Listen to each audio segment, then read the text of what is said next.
Good evening and welcome. My name is Christopher Ram, and I'm pleased to welcome you on behalf of OGGN to this official podcast on Oil and Gas Governance Network.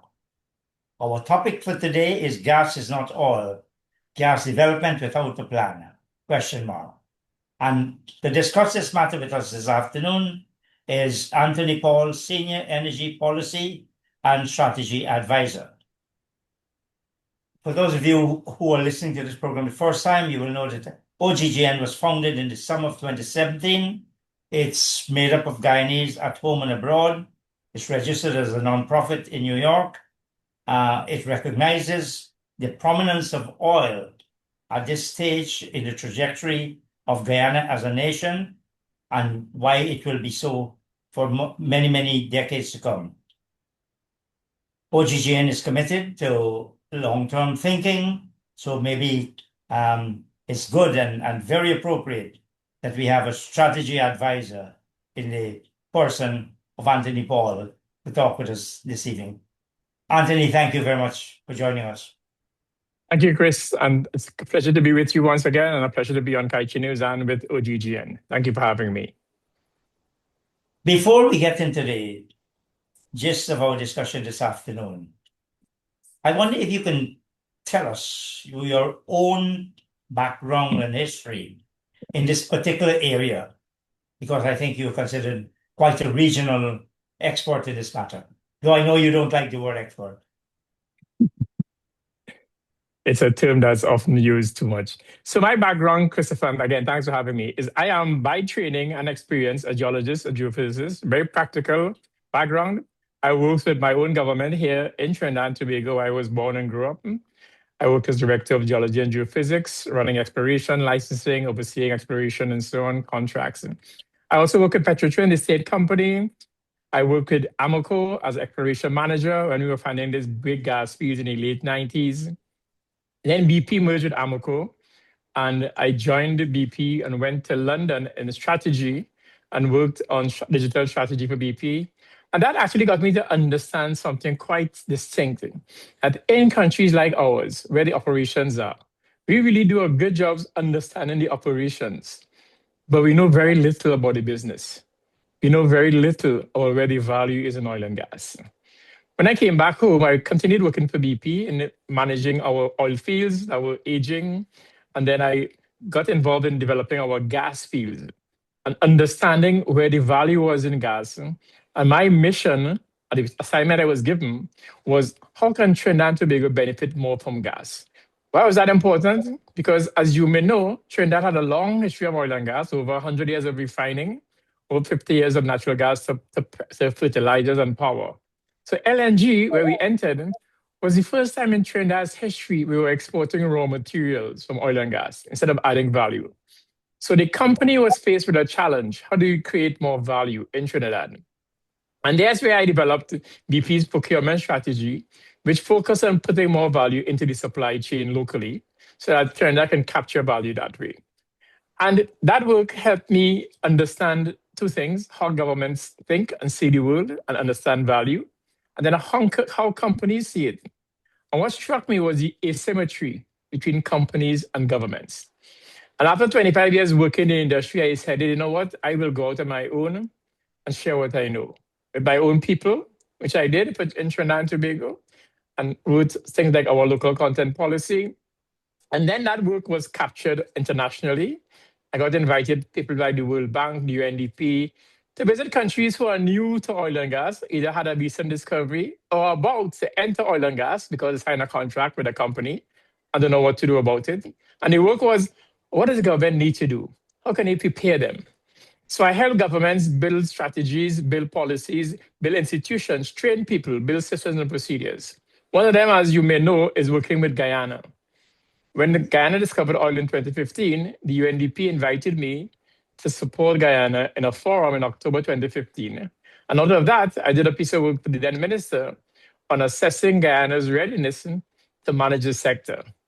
And then beyond that, I did something around local content. And I've done similar things in Ghana, Mozambique, Nigeria, Kenya, Tanzania, and in a few places, basically bringing lessons learned from the industry They help other countries understand where the value is and capture more. And that's the work I do, Christopher.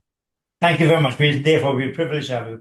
You mentioned the term just now, asymmetry between the government and the company. Your experience with Guyana, its relationship, the 2016 agreement, and the government and the management by the government. Would you say there is an asymmetry? Absolutely. And in fact, when I did that And first, what are the consequences of that asymmetry? so the consequences is the distribution of value. Who gets the value from Guyana's oil and gas? Who retains it? Where does it go? And the value is not just revenue. Revenue is a big part of it, of course. Is the other value in terms of what can Guyana build by having got involved in the oil and gas sector in one, managing it, managing the pace at which oil and gas are developed, how they're used, how these services are employed, how Guyanese build capacity to support it, and then take that capacity to other sectors. So the consequence is that Guyana's expectations are heightened, of course, as it should be. But the question is, will the reality come home? And more importantly to me, is this oil and gas under Guyana's territorial waters is high value asset. It's part of Guyana's natural resources, the asset base. When those are taken away, Christopher, they're gone forever. The question is, how does Guyana use that so that future generations who didn't have a chance to share in this windfall, as it were, can benefit from it? And that, to me, is where the work I did and the work I do focuses. How do we extract value for today and for future generations? And that, to me, is the consequence of that asymmetry, if you're not managing the contractors well enough. Well, you talk about the asymmetry between the contractors and the government and the state. There's a widespread dissatisfaction, justifiable or not justifiable. The state, the people of this country, I am included, do not believe that the government is operating in the best interests of the people. Would you say, from your own experiences, that there's an asymmetry between the government and the people's expectations in relation to the Exxon and its partners' relationship with Guyana? And that's a good point. And what getting to the heart of the matter, which I deal, which is good governance. And good governance really should say, are you conducting your activities in a way that benefits your stakeholders, those to whom we report or to whom you owe your job, in the best way to suit them, in their best interests? And good governance, Christopher, requires two things. It requires transparency. In other words, what did you do? Why did you do it? How did you do it? What are the outcomes? And it requires accountability. In other words, how do I know you did that? Who made those choices? And what can I do about it? And those two things, transparency, accountability, are the backbone of good governance. Now, early on, I refer back to that work I did. That was one of the things I emphasized. And one of the things I put in place, or I asked to put in place, is that there is in Guyana Constitution a requirement for parliamentary committees, joint committees, to oversee things like the economy, natural resources. And one of those was put in place and used at one point, but it hasn't been used since then. That, to me, is where transparency can really take a leapfrog. Now, Guyana did a job putting contracts online at one point, but are other things available? And that's the question. So can Guyanese question the decisions being made and be satisfied that they are being made, as I said, in Guyana's best interest? Well, let me give you one particular example, one particular case, and you tell me whether you think there's transparency. It's been years now since we've heard about our reserves being, 11 point something billion. It seems to have stood there despite announcements of new find. Is there either transparency or accountability in this case? So, first of all, we have to be careful when people use numbers about reserves. These are their numbers. These are their numbers. No, I know. To be fair, when the numbers came out, from time to time, they would say recoverable reserves. That makes a big difference. That is quite significant. It means that's what we can get out to the ground.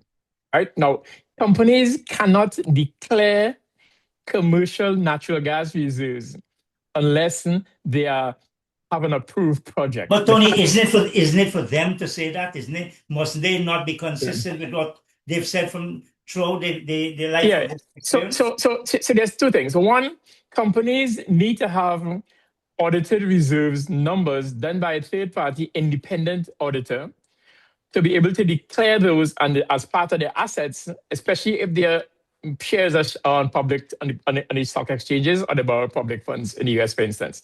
So that is clear. The question now is, what does the government do? A government has a responsibility to understand what its resources are. In other words, governments borrow from banks. When they borrow, those banks want to know, what is your asset base? What am I lending you against? Governments own the reserves. The reserves under the ground don't belong to the companies. They only take custody when it comes to the surface. It belongs to the state. Now, the question is, does the government do its own audits? Or does the government require... Can you answer that question from your experience? Does the government do its own audit in terms of the technical aspects, not the financial aspects? So in Trinidad, the government does. In Guyana, I don't know that they do. Now, government... To the best of your knowledge, they don't. You're not aware that they do. Yeah. Now, having said that, the government has a simple task in saying, I need you to have an independent audit done, you operator, and I need to see that independent audit. So the government doesn't have to pay for it. They can say, as a contractor to me, every penny you spend, I pay for. I therefore have a right to see every contract you've used to make sure I'm getting value for money. And I need to see the product from those contracts. The government has the right to ask that. They may not do it, but they have the right to do that. So there's my question, do you think there's sufficient transparency and accountability in regard to petroleum? And my next question then, whether there's any transparency at all in terms of the gas resources, Tony? Sure. So to finish the question that you asked was, many years ago, there was a declaration of 11 billion cubic feet. And you've heard discovery after discovery then, and you haven't heard the number change. 11 billion barrels. Billion barrels of oil equivalent, which is oil and gas. As I understand it, 25% is gas, which is our 17 trillion cubic feet of gas. Now, what that means potentially is that, yes, discoveries have been made, but they haven't moved the needle in terms of billions of barrels. So there might have been discoveries of 100 million, 200 million, I don't know. Right? That is a question that the government should answer. As a country, and that's a transparency and accountability issue, isn't it? Yes. What is the current value or volume of oil and gas proven through drill wells? Yeah, go ahead. Let me shift direction slightly, and we'll come back to the gas, etc. The Court of Appeal of Ghana has just overturned a decision by a judge of the High Court concerning the bond, the insurance bond. And that has created a lot of concerns about Guyana. In fact, you must know about Dr. Vincent Adams, who has argued very strongly that without a legally enforceable parent company guarantee, we can face catastrophic environmental and financial exposure. And quite frankly, because of the close situation of these wells, a problem with one could affect the entire playing field. What's your view of Dr. Adams' concerns? Let me say a couple of things. One, first of all, let me avoid pretending to give a legal judgment. I can't do that, But from a governance standpoint, the issue is clear, right? The state must know who ultimately pays if there's a catastrophe offshore. Now, in oil and gas, in environmental issues, it's very clear the polluter pays.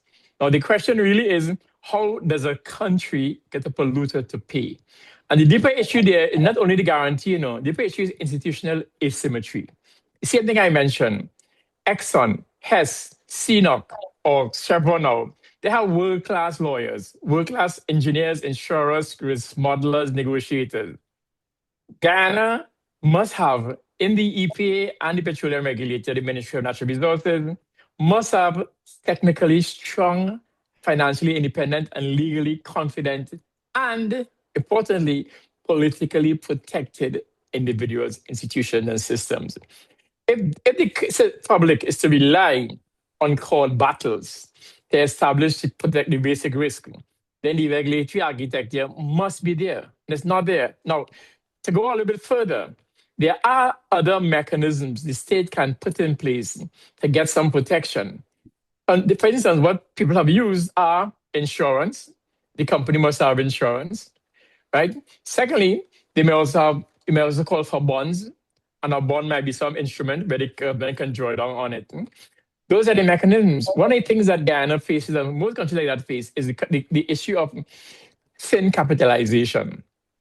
The entity involved here is the local company, Esso Guyana.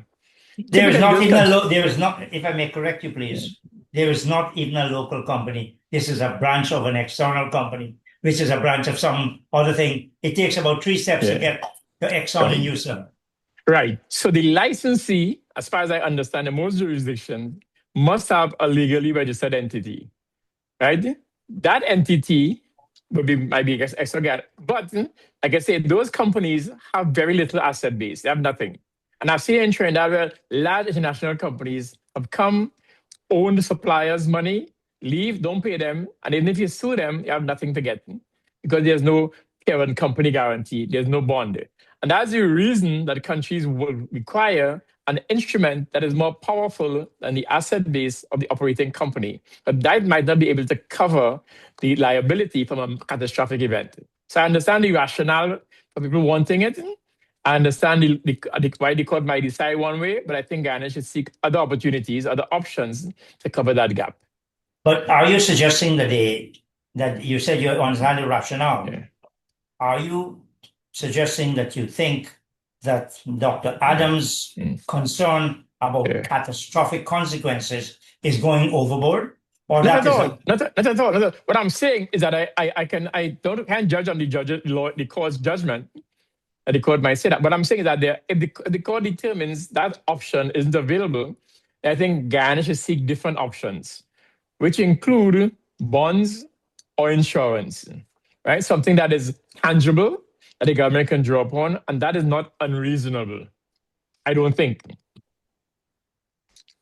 Now, some of this comes out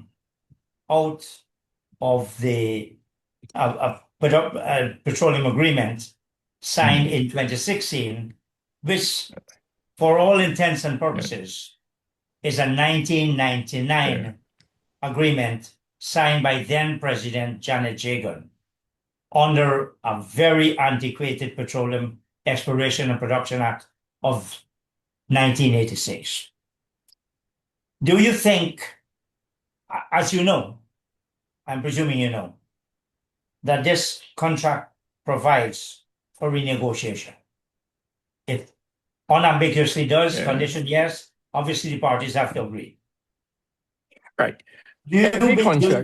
Are you in favor, and given your own experiences, do you believe the government's position, look, sanctity of contract is a rational response, is a patriotic response to dealing with a company that controls 40% of your economy?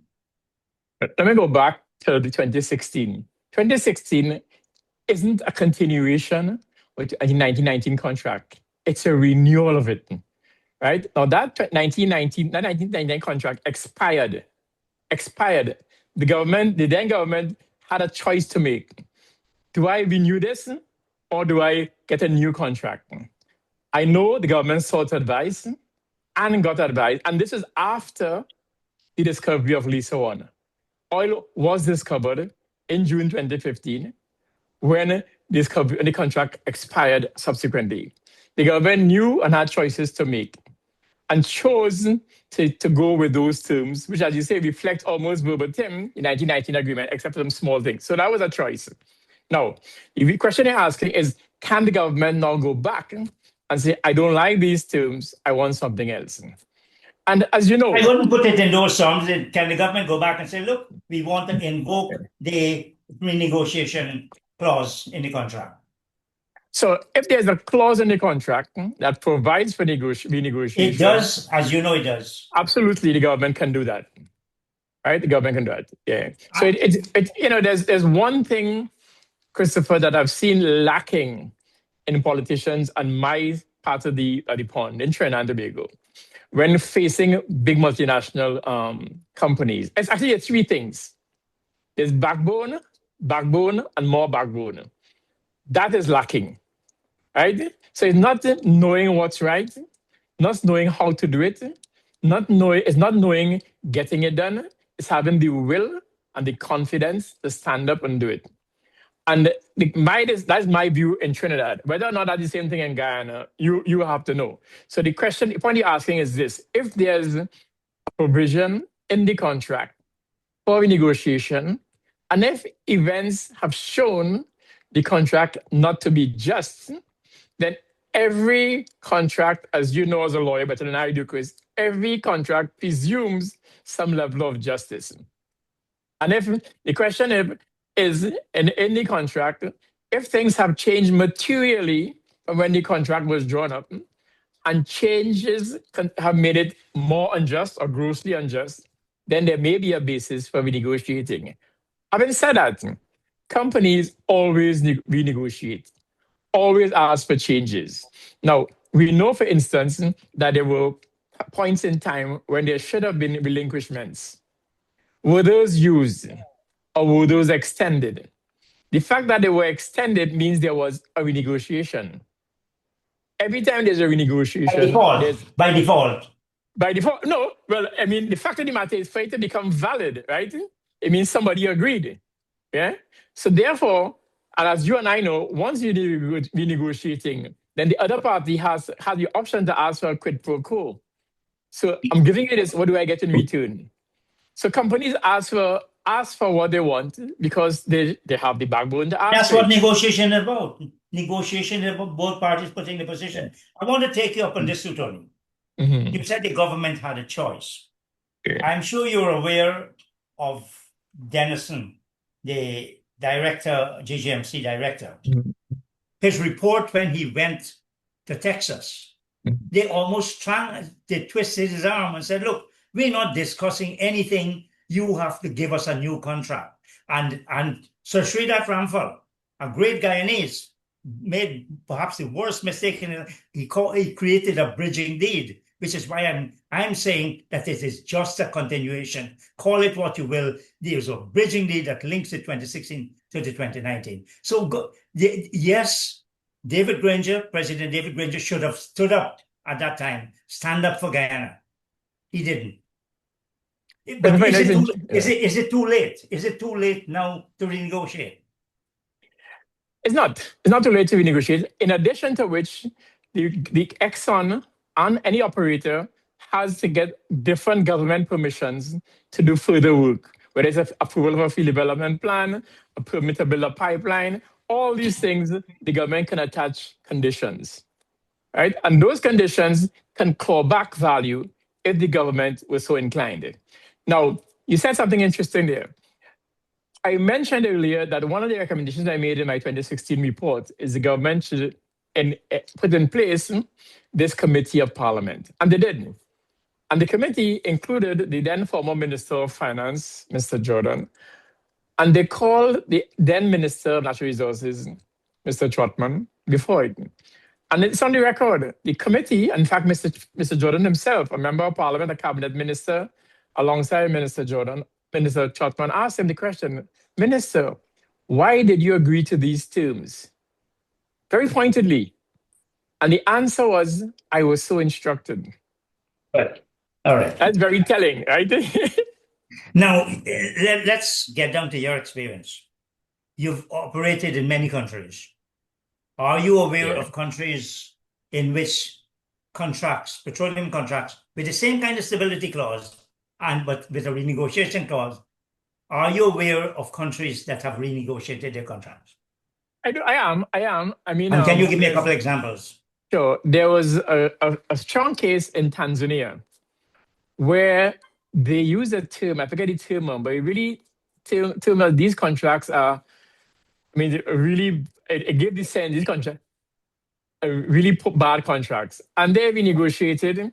And sometimes what governments do, if you can't renegotiate, now it's tricky because sometimes arbitration can work against you.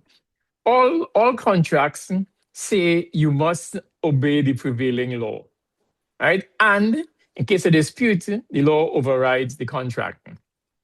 So some countries have been able to fix areas that are gray areas that are uncertain by either changing laws, implementing new laws. What happens in Guyana's case is that the contracts were taken before Parliament to be ratified. So the contracts have the effect of law, which basically ties Guyana's feet around how it might introduce new laws. And that's me as a layman saying this. As a lawyer, you might know better, right? Around how changes in law might affect I don't contracts. think it's correct to say that the contract was not taken to Parliament. In fact, it took over a year after the contract had been signed that they released the contract to the public. What was taken to the Parliament was an order relating to the tax concessions, which is what the paper required. Which is basically what you want to negotiate, right? Yes. Well, I think there are several aspects you want to renegotiate. Okay. I was just looking at the Kaicho News. The Senegal today reports terminates concessions for several others as contract review on the way. Yeah. Now, several countries have done that. It doesn't always end well for the state. I mean, Venezuela did it, for instance, and you see the pressure brought on them. It just depends on the timing and the way it's done, the legal system, and how strong the government is. And we're saying utilize the provision of the contract that allows for renegotiation. You cannot have a third-rate man who is a branch head telling you we will not renegotiate the contract. He doesn't speak for Ghana. He speaks for himself. Now, as you know, the government's new mantra is sanctity of contract. And there's the US ambassador is talking about safeguard for investment stability and becoming and that type of thing. Do you believe that sanctity of contract must prevail over sovereignty, over the natural resources of a country? So like I say, must be a just contract, right? The contract and the oversight of the contract must be done in the country's best interest, right? Now, if, for instance, that contract and the operations of it don't serve the country's best interest or work against the country's best interest, then there's a break. The question you're really asking is how do we fix it? I mean, I guess from what I've read and seen from you and others is that people are not happy with the contract, or conditions in the contract, but I've been asking to have it renegotiated in some specific terms and not getting response. So the question for you, Chris, to put you on the spot here is, are you satisfied that the areas for renegotiation are specific enough that the demands being made in the government are clear enough to say, I want this item renegotiated, and this is the direction in which I want it to go? Because there's a lot of talk about renegotiating, and you have done a really good job at capturing many of these individual pieces. The question in my mind is, are those 2 or 3 major items clear in the minds of every Guyanese? Is it this is what you want renegotiated? Well, I can't speak. I'll speak on behalf of every Guyanese. What I can say, there are some areas, and if you were to follow, and the Kaicho News has carried on a great national campaign when it comes to fighting for equity. The issues are royalty. Now, royalty is one of the lowest royalty rates in the world. As you said, Tony, this here is an irreplaceable resource. When it's gone forever. And you give it up for 1%. The threshold for profit share, 75%. They're repaying the taxes for these people. I mean, come on. This is not 1950 or 1850. This is 2026. And our president cannot see, for all his patriotism and all his international campaigning, he cannot see that those are things that worry people, and they translate into real money. They translate into more pension. We have one of the lowest minimum private sector wage in the world that is encouraging trafficking in people. So to answer your question, not too briefly, Tony, there's only 34 clauses, I think, articles in the contract. You can take 4, you can take 6, and sit down, and in a couple of days, you can, if there is goodwill on both sides, but what you have is greed being manifested. Chris, you hit the nail on the head. 75% of that money that comes from the sale of oil goes into paying costs, right? Do you know that ultimately oil and gas companies use 80% of the revenue to pay for goods and services?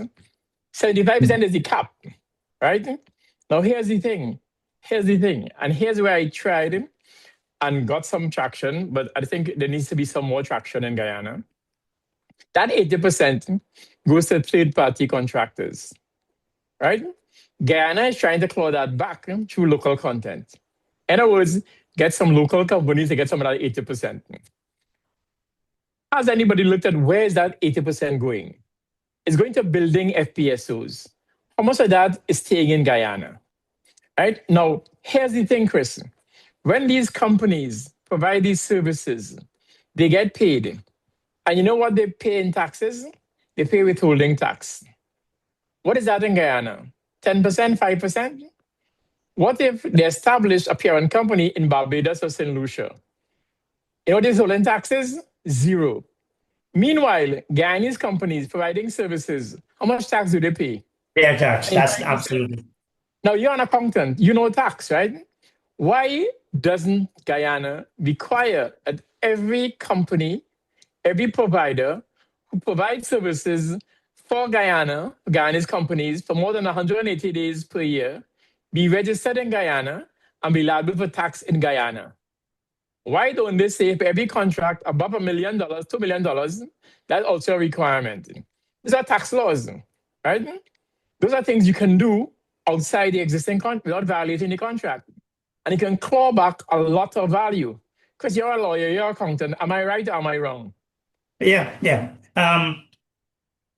So we agree then, the question you'd asked me, Tony, we've agreed that there are some very specific action that the government can take. Now, let's move on.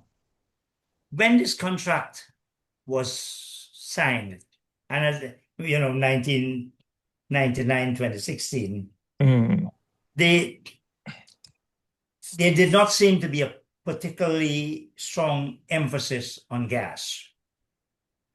Now, as you know, the contract provides for associated and unassociated gas, non-associated gas. It also talks about developing new agreements and arrangements. Do you think, in terms of the transparency and accountability, we are managing and administering this contract in a transparent way when it comes to gas? And I would ask you to refer that to the gas to energy project that is going on. Sure. So again, I go back to this 2016 report I did, and in that, I made a very clear point that oil and gas are different and need to be managed differently, and gas has to be prepared for. The basic difference is simple enough to explain. One, you can bring oil out of the ground, you can put it in the tanker and ship it away, no problem. Natural gas, you can't do that. Natural gas, you have to process it in some way, right? Which requires infrastructure to receive it, to process it. If it's liquefaction, if it's manufacturing, if it's power, you need pipeline. Those things take time. Those things need coordination for you to get done. I know this because Trinidad went through that. And in doing that, Trinidad did a great job early organizing these things in synchronicity.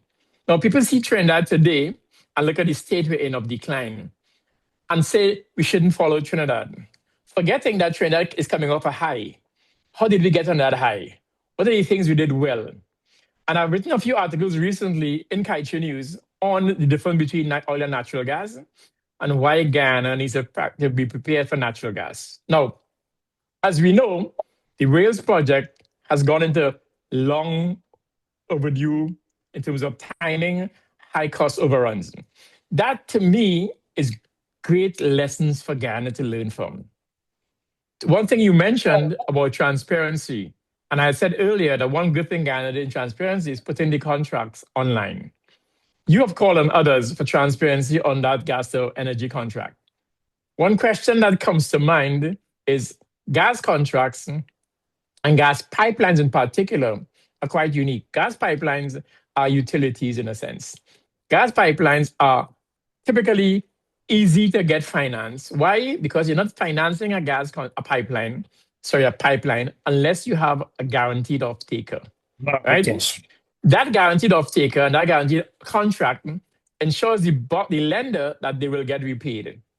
Typically, a pipeline contract like that, or any utility contract has two components. You have a fee you pay for having access to the utility, in this case, the pipeline, and you have an additional fee you pay for actually using it. In jargon, it's called a take-or-pay contract, meaning you can either take gas through the pipeline and pay me for what you take, and that cost includes a cost for having it available, or even if you don't take, you still pay me for having it available. So the question to me is, we know, and we've been told, that the pipeline from Stabroek Field to Wales is being cost recovered from the Liza production.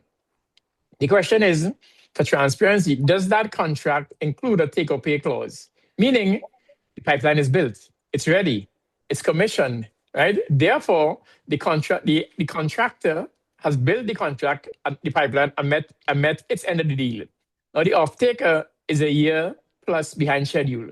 In that year, is the off-taker paying take-or-pay or not? Now, that is something that transparency will tell you, and because it's Guyanese money paying it, Guyanese have the right to ask the question, are we paying for the pipeline being available? And if not, what is the mechanism for it? Because it may be hidden in the language of the contract. So you know well as better than I do that the language of a contract can say things in ways that people like you need to unravel it. Now, would it be fair to say that this contract, this 2016 contract, petroleum agreement, was essentially a petroleum contract? And what has happened, we have now discovered a considerable amount of associated gas. In your experience, have you seen any change in attitude on how we have adapted to this new environment of this vast quantity and volume of gas? And how would you recommend we deal with it? Sure. So for one thing, the 1999 contract was an oil contract. In those days, and even now, multinational companies do not go into countries new to oil and gas to look for gas. There's no market. Under the laws of the Securities Exchange Commission, you cannot book natural gas reserves you discovered unless you have an approved project. An approved project can take years to materialize. So you don't want to spend money find gas. You're saying approved gas project? Yes. Yes, right? So the reserves that have been found can't be booked, right? So companies will avoid drilling for gas.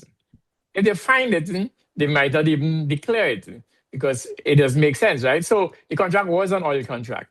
The question you're saying now is, now that we found gas, what should we do differently? And the situation Guyana is facing is not unique to Guyana. I'm seeing the same thing evolving in Suriname and across the way in Namibia. Oil brings money quickly if it's developed like that. That quick money changes people's behaviors and attitudes in government. When it's Christopher, when you're a poor country, you're very diligent about what you do. When money starts flowing in, people move away from feeding the goose to eating the egg. Right? Is that what you call the resource? Is that what you call the resource curse? Is that a symptom of the resource curse? That's a symptom of it. Yeah, that's a symptom of it. So the governance moves away from oversight to using the money, because one of the problem with resources like this is that the money comes from without effort by the citizens. So governments may tend to think they don't owe the citizens anything. They're not paying me taxes, right? And they believe that they own the oil and gas. It's up to the citizens now to assert their right as owners of the resources to say, this is how we want the resource used. Now, that was Trinidad's problem. Anyway, in fact, it was the problem of all our countries post-independence. You know well as well as I do that our post-independence leaders, whether it was Caribbean or Africa, were nationalists. They were there to build our countries. They focused on that. Those who came later reaping the windfall. There's a saying, Christopher, that says, hard times make strong men. Strong men make good times. Good times make weak men. Weak men make hard times. Would you say that that's beginning to appear like Guyana? That's what's happening in Trinidad. That's where Trinidad going through. I'm asking you about Guyana. So when if I were to compare Trinidad trajectory to Guyana, Trinidad went through a period where there was measured thinking and structured investment. The oil companies didn't build our gas industry, They were happy to flare it. The Trinidad government took a decision to take the money from oil windfall and invest in pipeline, invest in power plant, invest in iron and steel, invest in ammonia and methanol, invest in ports. That wasn't built by foreigners, That was built by us, right? The companies kept saying, this is not commercial, this can't make money. Leave it in the ground or flare it, right? Because in their portfolio, Christopher, this is not the best place to spend money. They manage their portfolio to make the most money as soon as they can. They will produce oil. They will leave gas in the ground. They will tell the government it isn't commercial. Unless the government has the capacity to assess it themselves, the backbone to negotiate properly and to get it done. I like your couldn't they? Let's look at that scenario. That's quite exciting. Yeah. Couldn't the government say, okay, Exxon, Chevron, CNOOC, you want to concentrate on ongoing, but we will take control and we will develop the gas. Is that an option for us? Well, it may be if the government has the credit worthiness to borrow the money needed and to raise the capital, or to say, I will negotiate independent deals with downstream off-takers. If I were to interpret what was said by the country manager at the last conference, I think he was saying that. He was saying, we'll bring the gas, but Guyana has to build the infrastructure, build the plants, build the offtake. So the question, therefore, you're asking is, should Guyana build it? And that goes into two parts. Should Guyana build it itself or facilitate it being built by other investors? And I think the answer is yes to both. Well, whichever is best to Guyana. Yeah. And I will go a little before that and say, let us negotiate very clearly this arrangement about gas in this 2016 agreement, which does say that you have to do that. So beyond that, before Guyana gets a negotiation with anybody else, Guyana needs to negotiate it with itself. Guyana needs to understand, what do we have under the ground? What is the shape of that? Is it, as you said, associated gas, non-associated? Is it gas condensate? What's the best way to get it out? What's the best pace at which to get it out? To build the infrastructure that can be getting optimized. So Guyana's built a small pipeline to bring a small amount of gas ashore. That costs a lot of money. Guyana has a lot more gas. Who's thinking about managing the reservoirs so you get more gas out rather than leaving oil in the ground? So you use the infrastructure. If Guyana to develop a robust natural gas master plan that considers these things, then Guyana is managing its portfolio. The multinationals manage their portfolio globally, but who's managing Guyana's portfolio? And your answer to that question would be what? Who's managing Guyana? So probably, like most countries without capacity to negotiate or to understand the technical parts, governments respond to investors who have more power in terms of knowledge, information, ability to negotiate. So negotiation 101 tells you, if you want to win a negotiation, go into the room with your draft, right? Don't respond to somebody. So in other words, know what you want. And as a sovereign state, Guyana has the power to do that by putting policies in place, by putting in place legislation as to the use of gas, for instance, how gas can be treated. Those things can be put into law and not work against any contract. With smart lawyers like you, Christopher, Guyana can draft these laws. What is Guyana's natural gas law? Right? Is there one? No, no. I rest my case. You rest your case. Now, Your Honor. this business of a petroleum commission, Mhm. the government of Guyana Mhm. had promised one. In fact, Yeah. there was universal approval by the coalition government. What's your view on the petroleum commission? So government plays different roles in the oil and gas sector. Typically, government plays the role of the policymaker and lawmaker. It plays the role of a regulator, and it plays the role sometimes of an operator or joint partner. Guyana chose not to have an operating company, a state company. I think that's a mistake, right? But that's Guyana's choice, and I respect that. No problems at all, right? In terms of the regulator, Trinidad and Tobago has a ministry that acts as both policymaker and regulator. I think that's a mistake too. Why? Because regulators need strong technical people with good instruments, whether it's technology or processes and so on. And unfortunately, government ministries are unable to retain people with that capability because of the pay structure in the states, in the civil public service. So what countries have done? Norway did it. Norway from the regulator. Nigeria copied it. Nigeria from the regulator. Ghana's constitution actually requires it. In Ghana, the constitution says all natural resources must have an independent regulator. And it describes the competencies required, the nature of the board, and so on. Right? The reason for that is that you can get people to work in the regulator who have technical experience at the level required to stand up to those companies. That is why you require. That's why I've encouraged Trinidad for years to put one in place, but Trinidad hasn't. Right? And the problem really is public officials don't like to see public officers getting paid more than them. Right? But these are the people who are guaranteeing and ensuring that revenue comes into the country and not be lost. So the question I always ask is, you know how much it costs to have these officials, these people working for you? Do you know how much it costs not to have them working Not for to you? have them, exactly. Yeah. So that is Now- it. So I think unless Guyana can find a way to pay its people in the Ministry of Resources well, right? I think having that regulatory function captured in law, because at the moment the law doesn't have many regulations around it, right? And those regulations are what you can legislate policy, Christopher, but you can't legislate activities. You have to regulate activities. And the regulations and the regulator is where the commission comes in.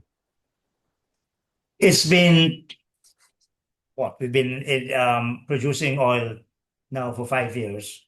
We have been in the business for many, many more years. What are some of the institutions and perhaps technical systems we ought to have had in place as of today, which we don't have? Right. Sad to say, I mean, so many things I recommended back then. I'm not saying I know the answers, don't get me wrong. No, but basic things, right? You had to understand the operations of the companies, what's involved. You have to understand what's below the ground, the reservoirs, how they behave, how they respond to wells being drilled and so on. You have to understand the commercial aspects of it. Let me give you an example. A company will come and say, I want a field development plan approved. What's involved in a field development plan? It's understanding the reservoir. How do you understand that? You take seismic data, 3D seismic data, you map that, you understand how the bodies underground are set up. Then you do reservoir modeling. How do the fluids flow, special changes and so on. Then you decide where to put the wells. So you get where the best delivery from the wells you put, say, these number of wells. And if you have to re-inject, where you re-inject. You need good understanding of the subsurface drilling and completions. And then you need to understand the equipment that goes on top of the ground, the things on the seafloor, the control systems, the FPSO, right? You have to understand the physical infrastructure on that, the operations on that. And it's people who would understand those things. Do we have the structure and the people to understand those things? No. Let me tell you why I say that. You have good people. you have knowledgeable people. The question is, have they got the capacity to do what they want? And capacity has several aspects of it. And we often confuse capability with capacity. We may say this guy did a degree, he has a PhD, he understands reservoir engineering. Has he managed reservoirs? Has he worked reservoirs? If you have somebody doing that, is he also looking at the FPSO and the wells? Is he also looking at the health and safety aspects of it? Is he looking at the commercial aspect of it? So he may have some capability. Can he do all of those in one day? So the question is, have you got the capacity? And capacity is a quantitative measure. And this is not something you learn on the job. You have to bring in that skill. You have to bring in that capacity. Yeah. So in Trinidad and Tobago, when we started the industry, when we became independent, one of the first things Eric Williams did, he said, we need to understand this industry and set up the infrastructure, the regulatory framework in place to manage this. You know what he did? He brought in two gentlemen, one from Iran and one from Austria. Both of them were heads of the national oil companies. The Iranian national company was an E&P company. The Austrian national company was a refining company. So he brought in world-leading people to analyze our country's resources and, importantly, to understand what we wanted out of the industry. And based on that, they were asked to say, tell us how we need to regulate it. But before you do that, make sure it aligns with our national development objectives. So that clarity of vision and purpose and bringing expert help in is absolutely essential. And that's the kind of function that the Petroleum Commission would perform. So once it's up and running, absolutely.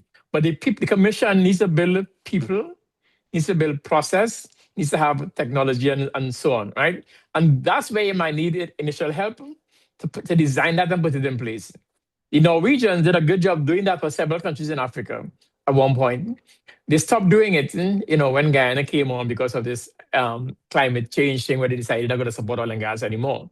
But many countries got help from other countries doing that. The Norwegians were good at that. They had a fund dedicated just to that. And they brought in people who were practitioners. Other countries get advisors from aid agencies, World Bank, and they tend to bring in academics without the deep technical knowledge. And that doesn't always give you the right solutions you're looking for. Tony, you have previously raised concerns about whether pipeline obligations may involve take or pay. In fact, you said that on this program, or long-term financial commitments. What is that? Why is that distinction so important for taxpayers, electricity consumers, and the state itself? So, specifically on take or pay, if you're paying but not taking, it means you're paying for something you're not using, right? You're not using the gas, right? So the question is, what happens to that gas? Now, the government may say, okay, fine, I won't take the gas, right? If the gas is free, fine, it's my gas anyway. If I have to pay for that gas, I want you to bank that gas for me. In other words, in the future, I will take that gas for free. The question that you should be asking, Chris, is, does the contract allow for that? First of all, and maybe you know the answer, is that gas free gas? In other words, is it paid for, right? And if it is, right, then is that gas not taken? Is that banked, right? Because you're paying for something that you're not getting. So I don't know that answers the question, but that is the consideration. If you have a take or pay, yeah, one of the things you will do is you make sure that you use, because you have to pay anyway. Yeah. And it becomes its own condition, its own driver. Yeah. Well, so I think, and that's why I said earlier that the Whales project is a good learning experience for Guyana. One of the things you would have learned is that the land on the Whales wasn't suitable for the plants to be placed on it. And therefore, the engineering work that had to be done beforehand should have been done more robustly. Then you have the pipeline is finished, but the plants aren't ready. So therefore, the scheduling of contracts, and those things have to be important. In a case like that, you have multiple projects with different individuals delivering it. The question for you is, did Guyana have the capacity to oversee this program in a very strong project management way? ensure that these things are aligned in schedule and delivery. Who, for instance, was ensuring that when vessels were bringing equipment in, that you didn't double up on cost because two people were bringing in boats on the same day from the same place, paying twice the transport costs. Who was managing those scheduling? That's a role in project management, right? Does Guyana have that project management capacity if Guyana was in fact coordinating these three separate projects? These are things I think are lessons that would have been learned. Like whether or not the lessons are carried forward is where the judgment really should come. I want to switch a little bit to the Natural Resource Fund. You know about it, you know how it operates. Yeah. It's almost upfront. You have to get much more than 4 billion before much is left in the fund. Does that methodology, does that emphasis front-end spending, does it lead to inefficiencies and wastage? And Chris, you know this as well as I do. There are different kinds of funds, right? The question really to be asked is what is the purpose of this fund? And from that, build the mechanism to ensure it No, works. but I'm telling you what our fund is. Yeah. We have a given. We have a given. So okay, back to that. So I'm saying, no, if Guyana wants to use the fund to support the budget, that's fine. If Guyana wants to use the fund to supplement the budget in times when the resource price is low, that's also fine. The question is, does Guyana have a desire to invest in Guyana for the future and to save for the future? And then the question is, what is the mechanism by which the amount used in these three buckets? Four buckets. So support the budget, supplement the budget, save and invest. What's the mechanism for that? And politicians oftentimes fudge it, right? They suit their own short-term purposes. Unless the rules are clear, unless the oversight is clear, and unless the people of the country who own that resource can see their interest in it, it can be manipulated. Do you know, if I ask you, what is the best sovereign wealth fund in the world? What would you tell me? In terms of size? You've got a few. Of course, Norway is Saudi Arabia. All right. Do you know Norway does not have a sovereign wealth fund? Well, it's not called a sovereign wealth fund. That's correct. And do you know why it's not called a sovereign wealth fund? I don't. Well, I spoke to the minister because back in the early 2000s, I was looking for information on it and I couldn't find it. And I met a gentleman who was a former minister of finance at the time this was set up. And he said, we call it the Norwegian Pension Fund. Yes, that's correct. He said, we know our government would not mess with it, but we couldn't be guaranteed that future governments might not. So once you call it a pension fund, it means every single Norwegian has a vested interest in it. And they know that their pension depends on it. Now, Trinidad is struggling to maintain our pension fund, our national insurance pension fund, right? Now, have we been putting money into that fund as a pension fund, then people would have paid attention. But you call yours the Heritage Fund, or do you call yours? We call it the Heritage and Stabilization Fund. There are two factors: heritage, which means you save and invest; stabilization, which is stabilize the budget. Governments traditionally have been fudging it. The way it works is that if your revenue exceeds the amount projected based on the price of oil you use in your budget, then you put the excess or some of the excess into the fund. However, if it falls below the projected price, then you can draw down on the fund to supplement the budget. What governments have done is fix the budget price at some number, which typically looks like a working backwards and not necessarily linked to any reality. So the law missed a beat. The law could have said, and this is the mechanism by which the price to be used will be set. Right? So therefore you have to have clarity on the pieces that go into making the law effective. And I think that might be something that you can look at to see whether those things fit. That's why I asked you the first question: what is the purpose? And whether or not the law is meeting that purpose. Well, the purpose, what would you assume a purpose to be? You said that this here is a resource that belongs to future generations, Yeah. not as Yeah. current generations. Yeah. So, and if future generation, if existing generation Yeah. were to consume, were to exploit it and leave nothing, they should at least leave some assets represented by that. That's the essence of a sovereign wealth, because it has an intergenerational impact. Yep. I mean, so the question is, how much of that fund goes into national development, true national development, the infrastructure, assets, healthcare, the things that can improve the quality of life for current generations and future generations. And that's typically what you're looking for. If it's just a supplementary budget and budget expenditure is not properly managed, then is it actually working well for future generations? Let's turn to some lessons from Trinidad and Tobago. And this is where you're an expert.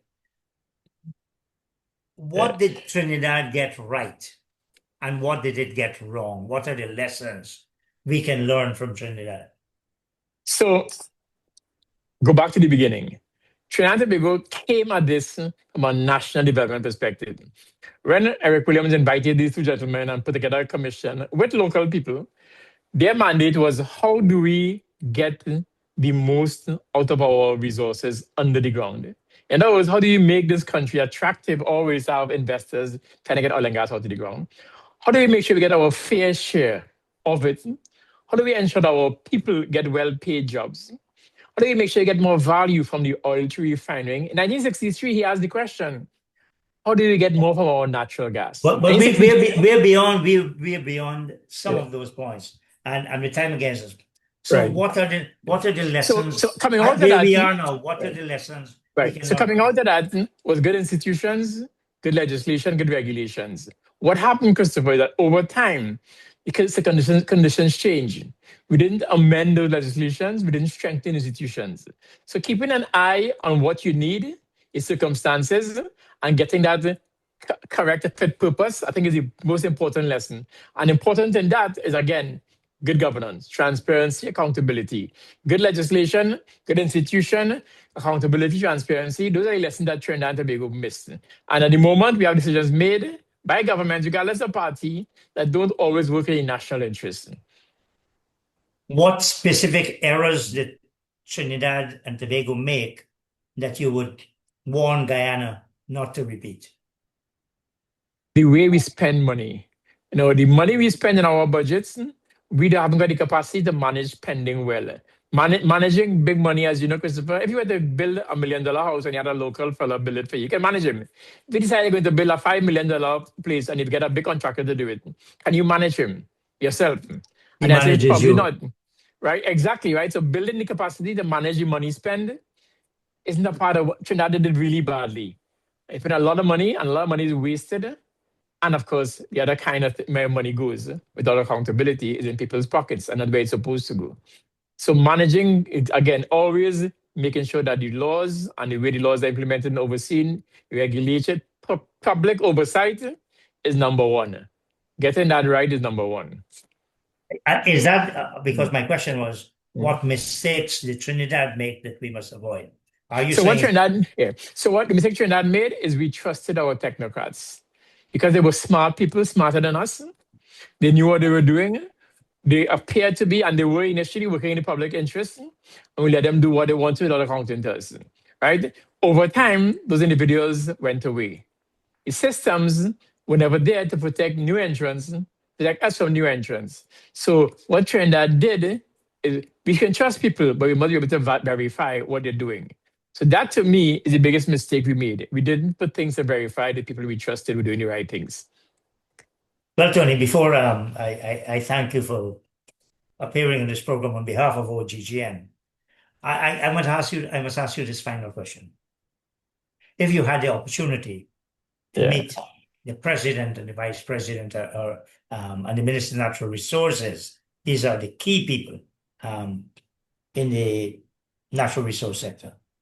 What are the 3 recommendations or cautions or whatever you want to call it that you would say to them, look, get this right?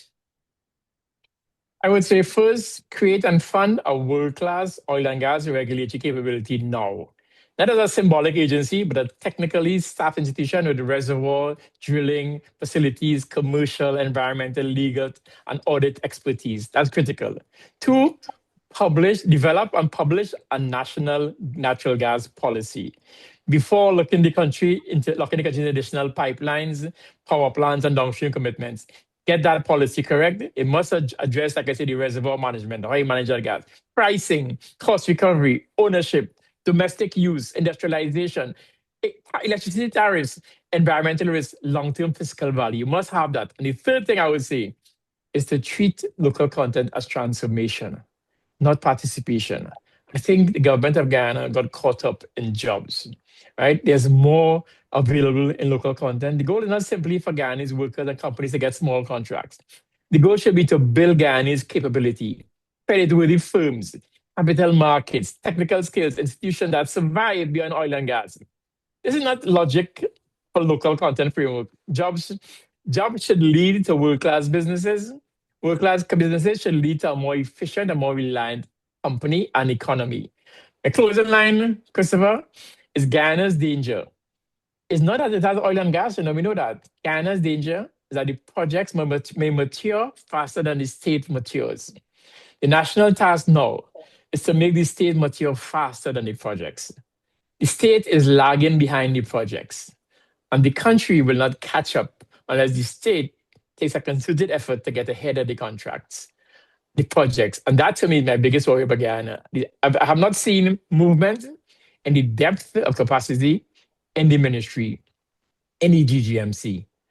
There's some people who've nodded, but I don't see it coming out in the way the public perception of the industry comes over. Yeah. Mr. Anthony Paul, Senior Policy and Strategy Advisor to governments across the world on energy. I want to say thank you very much for making yourself available and to answer our questions and pointing us in Guyana in the right direction. So again, on behalf to you, to Josh, Kaieteur Radio, Kaieteur News Radio, and to the viewers who will eventually see this program, let me say what a pleasure it has been. And I thank OGGN for that opportunity. Thank you again and good night. Thank you very much.